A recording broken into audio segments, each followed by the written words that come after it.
Hello, lock enthusiasts, and welcome back. Today we're going to be talking about an idea that I had pertaining to. Uh,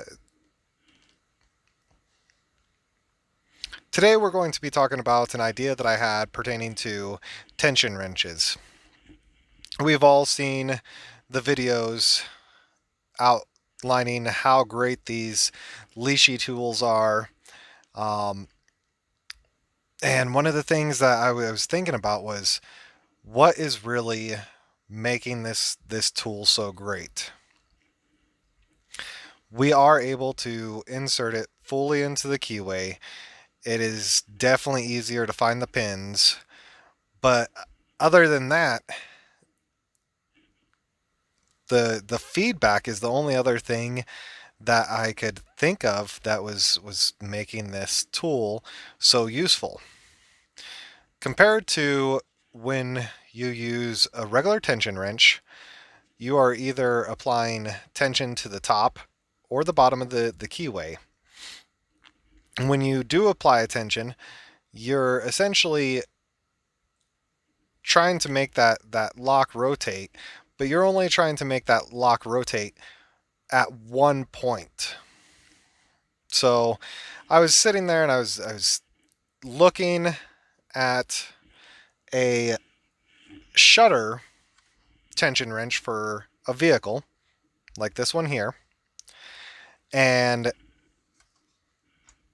I started thinking about it and I was like, why don't we try to tension from both the top and the bottom?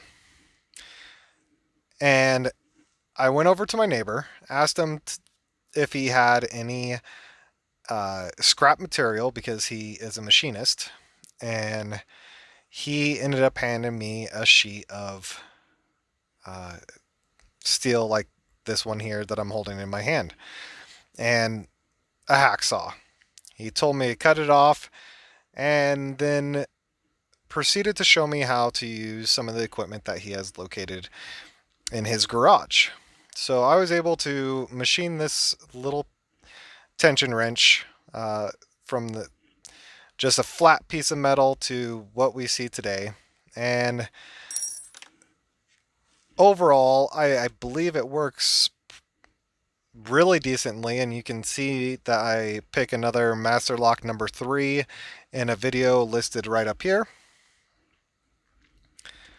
And today we're going to pick a master lock M530.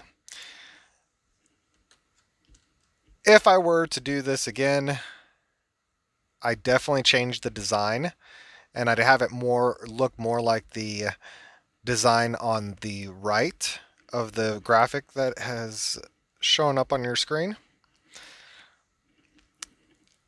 But I'm not really sure if it's worth pursuing much more. I do get a lot more feedback out of this than just using a regular tension wrench.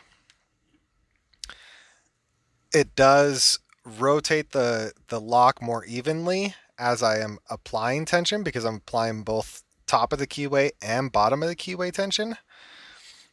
And I am using a lot less force to open the lock than I would this one here. So let's go ahead and just take a look at the Lishi tool first. We'll open the lock and go to the regular tension wrench, and then we'll go to the homemade tension wrench. On one, we got some binding. Two, still binding. Okay, 3, and 4.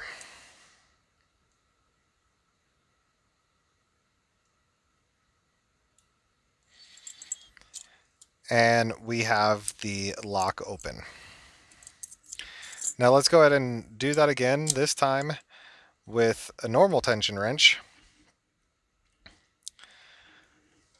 We got a short hook here. And one is binding. 2.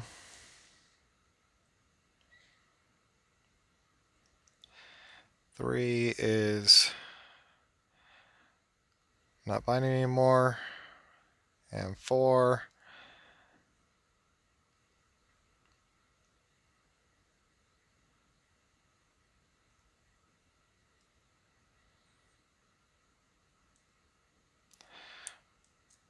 And we have an open there.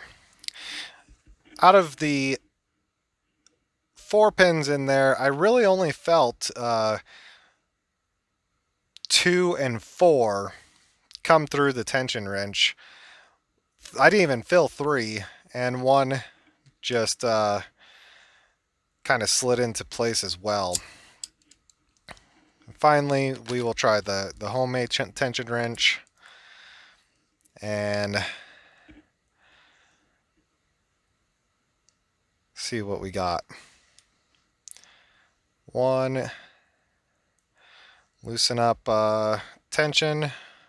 That's the one thing right now I have a hard time judging exactly how much tension I should always be putting on here. It's really easy to over tension. But once you lighten up a little bit, then you can get in there and get it all done. And we are open again.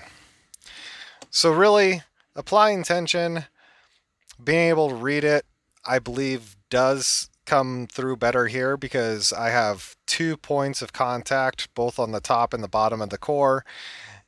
It is also a very snug fit inside of the core, so we are making more contact all the way around, so it's reading more of the movement inside of the core as the pins move up and down, and the top pins past that shear line. So yes, in all, I believe it is very useful, and I may just continue exploring the idea of creating version 2 for this. But let me know what you guys think in the comments below. Thank you for watching. If you haven't already subbed, go ahead and click that subscribe button. Click the notification button so you can be notified when I come out with new content. And we'll catch you in the next video.